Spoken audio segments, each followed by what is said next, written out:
Hey, good morning, everybody. Happy Monday to you. I'm Rob Evans, and welcome to Daybreak Plus. We're breaking down all the news that you might have missed overnight, and we're digging deep into what matters to you.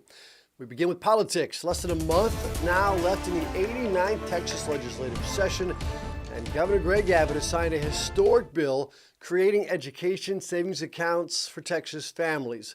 You see right here, he signed Senate Bill 2 at the governor's mansion in Austin Saturday. It is now law, a $1 billion program to let families use taxpayer money to pay private school tuition.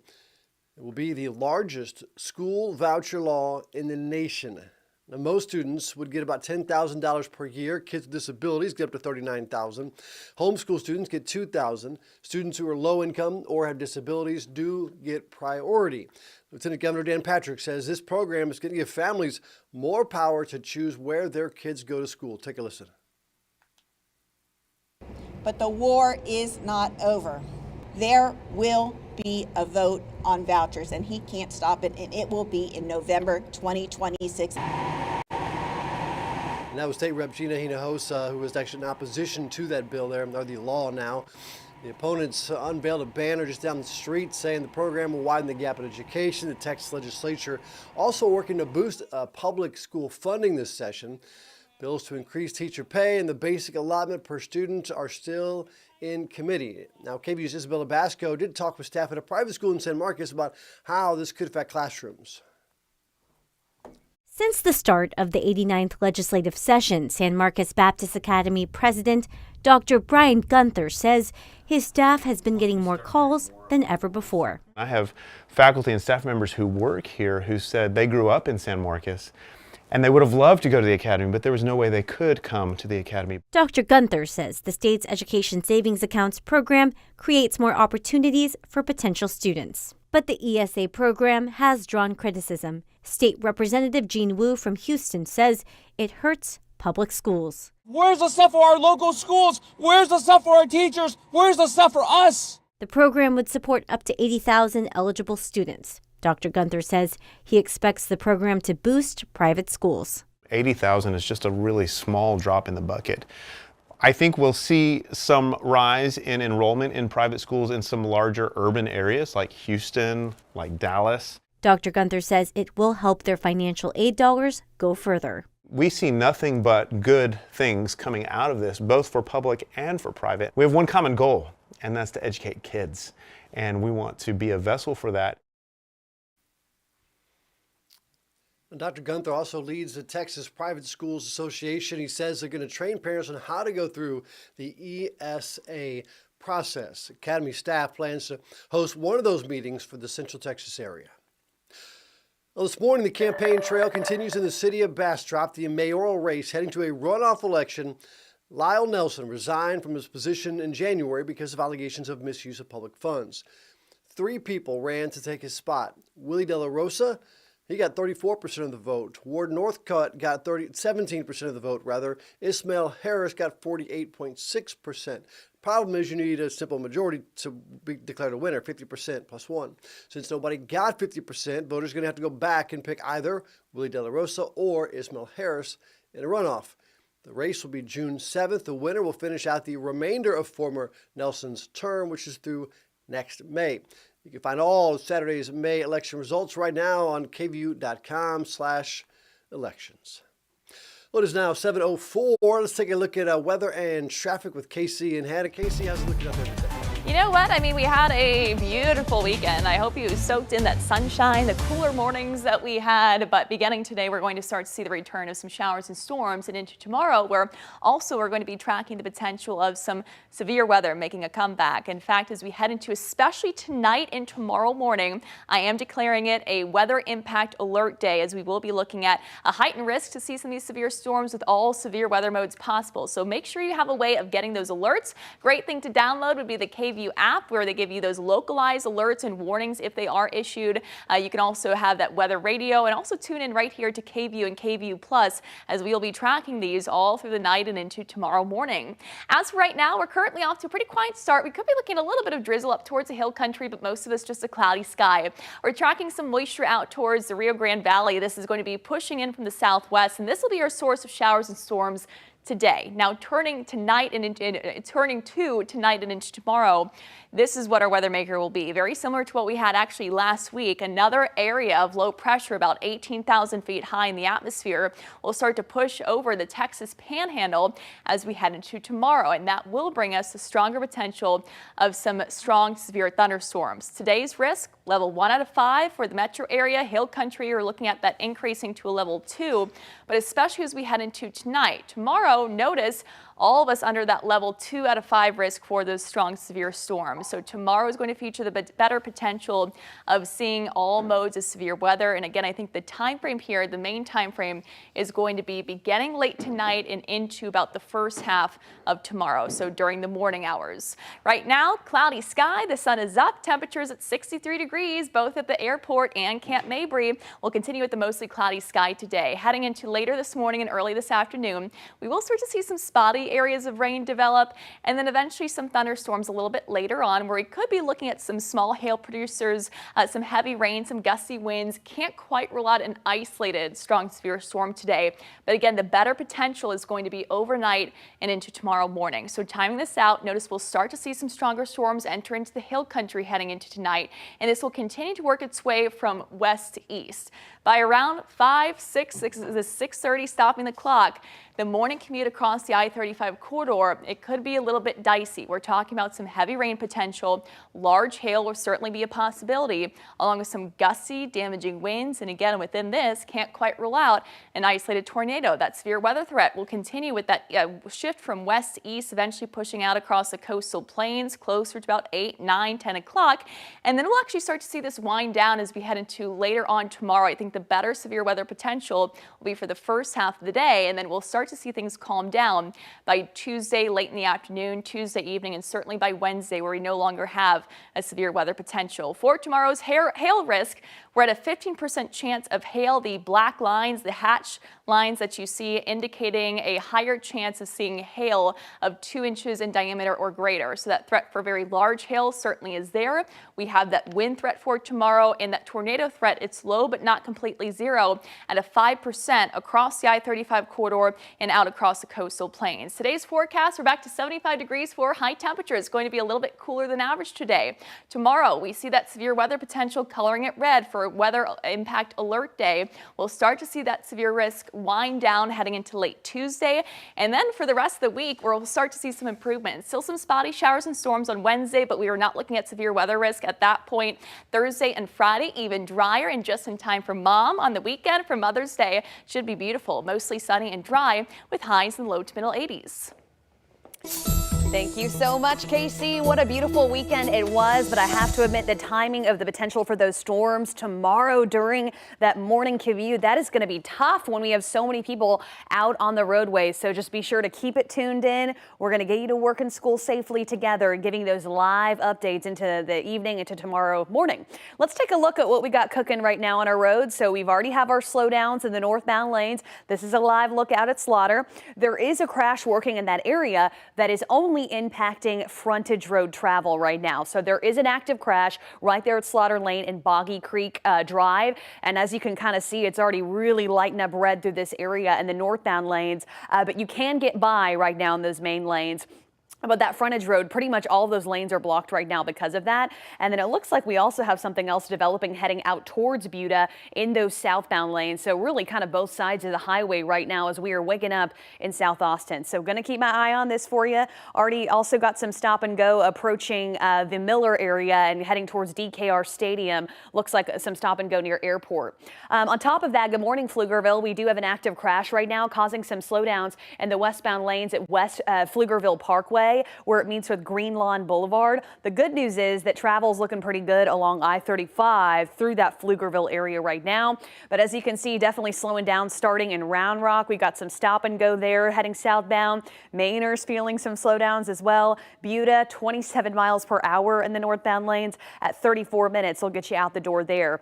So kind of seeing area-wide slowdowns, but as far as our typical crash count for a Monday morning, we've been in pretty good shape. But once again, I'm a little concerned with that storm timeline for tomorrow's commute. So plan accordingly. We're going to have a lot of kids and people out, heading to school tomorrow. So we'll let you know how everything looks like it's going to be shaping out. And I still have some leftover bluebonnet pictures. And of course, we've got Mother's Day coming up. So if you guys get any beautiful wildflower pictures or just really any Texas pictures, I love to show them. And this is sent in from Jay Madrano, and this is Obi, and nothing better than a little pit bull out in the blue bonnet. So love to see it. Everyone stay safe out there. Rob, I'm going to send it back to you now. Anna, thank you very much. Historic preparations begin in Italy, the Vatican, preparing for the conclave to elect a new pope. It's just not the faithful only who are paying close attention, though. Thousands of people are actually betting on who will be the next pope. That's right, betting. They range from cash bets on websites to online games that are kind of like fantasy football leagues. And according to some experts, gambling in the future of the papacy is gaining steam across the globe. Here's ABC's Allison Kosick. This morning, the countdown to the conclave. Cardinals preparing to meet Wednesday to begin the process of electing a new pope.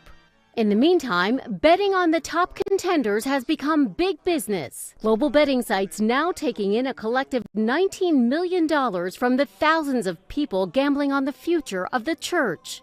Italian Cardinal Pietro Parolin is eyed as a top contender. He's the Vatican Secretary of State leading the conclave. One betting site estimating he has a nearly 35% chance of becoming the next pontiff. Others eyeing Filipino Cardinal Luis Antonio Tagle as the odds-on favorite. I think one of the interesting things about Cardinal Parolin is that he knows the Vatican bureaucracy so well. And so for so many people who are calling for reform of the Vatican Curia, right, for streamlining it, he would be the one to do it. Just like all the side bets during the Super Bowl, there are side bets surrounding the conclave, including how long the process will take and what nationality the Pope will be. I wouldn't be surprised if it would be an African or Asian cardinal, because somehow that's where the church is more alive, more dynamic. Conclaves in recent history have been short. Both Pope Francis and Pope Benedict were elected in 2 days, Pope John Paul II in 3. But some think this one could take longer. We don't know each other so closely, but hopefully in a few days we will come closer to a good decision.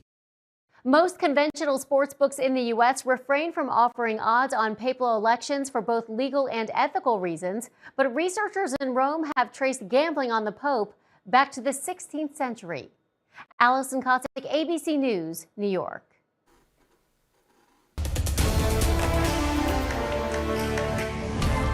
Turning now to an outbreak of measles here in Texas. The Department of State Health Services is expected to give another update on those illnesses tomorrow. Just last week, on Friday, Tarrant County in North Texas announced 2 confirmed cases of measles, the first cases in that area. It happened in an unvaccinated adult and a child living in the same home.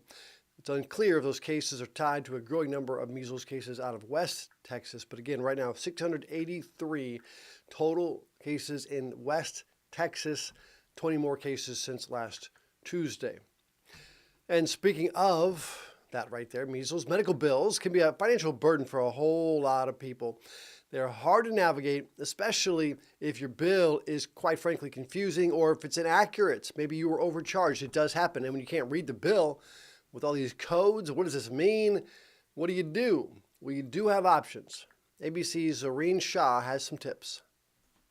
After his 5-year-old son had to go to the emergency room, James Easling was inundated with medical bills. Initially, there was just that relief of knowing my son's okay. And then the bills started to come in the mail, came in from different departments and sometimes multiple bills for the same service. And it was just kind of it was a lot to deal with. Clifford Cook had a similar experience after a medical event put him in the ER. The ER nurse, you get a bill from there. You get a bill from the ER doctor. They did a CAT scan. That was another bill. You get, so like you're trying to make sense of it all too, which is nearly impossible because there's so many line items. Both James and Clifford turned to HealthLock, a paid subscription service that audits and verifies healthcare transactions. On the one bill that was close to $20,000, they were able to get that bill reduced by, I think, over $13,000. Founder and CEO of HealthLock, Scott Speranza, says it is not uncommon for medical bills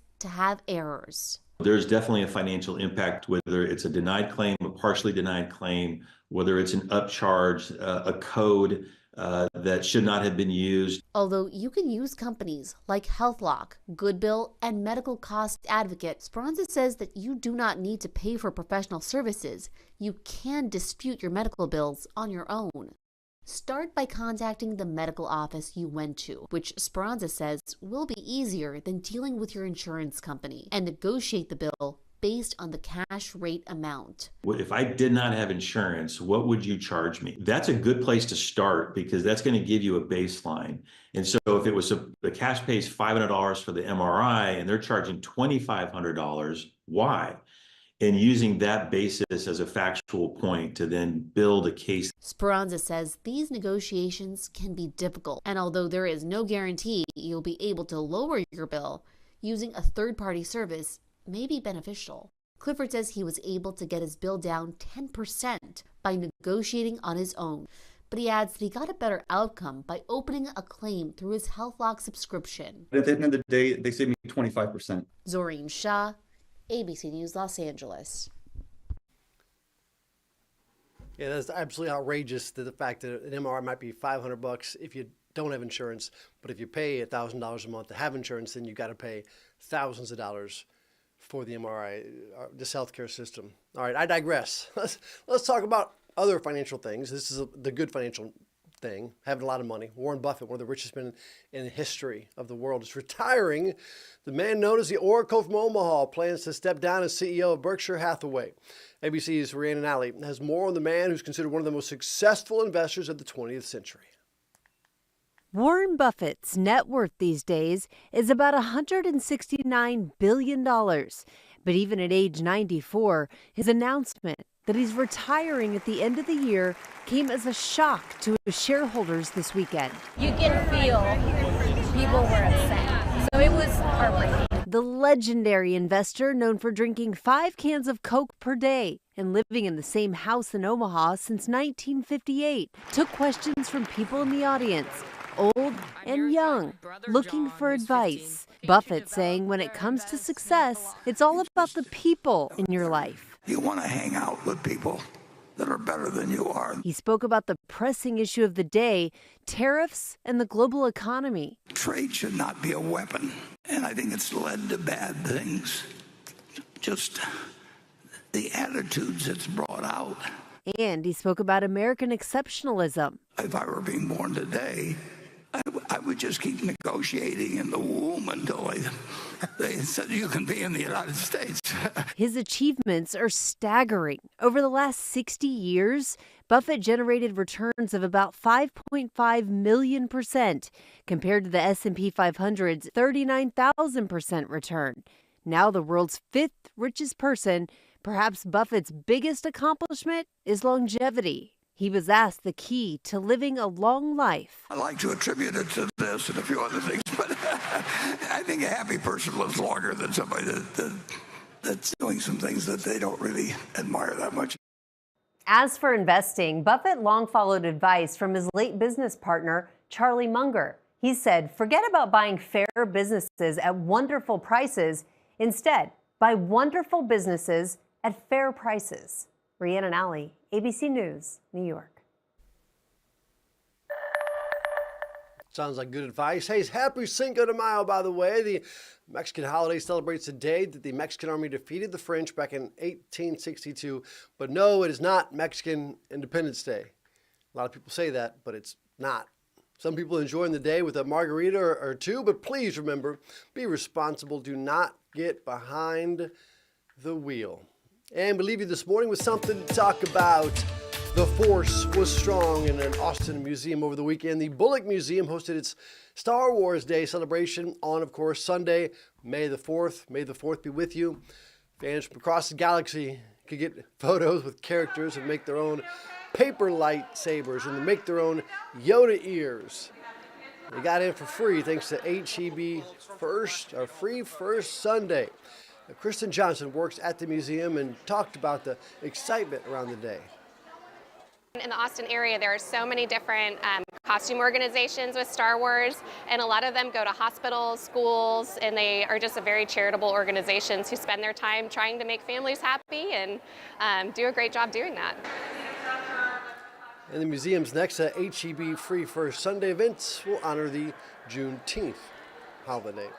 And also to celebrate Star Wars holiday, let's get local about some people doing their best impersonation, shall we? The city of Cedar Park asked some of its employees to do their best Wookiee impression. Some are better than others. Take a listen.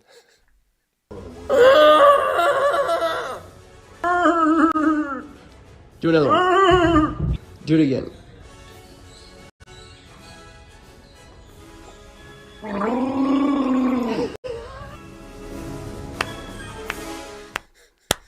Give it up for that last guy who literally just risked his life to give you a Wookiee impression. It's a choking threat there. That's it for Daybreak Plus. Let us know what you'd like to talk about. Text us at 512-459-9442. 512-459-9442. You can also message me if you'd like on social media at Rob Evans TV on Insta, Facebook, or X. I'm going to have that Wookiee stuck in my brain all day long. Stick around because Daybreak continues right here on KVUE Plus. Goodbye, everybody.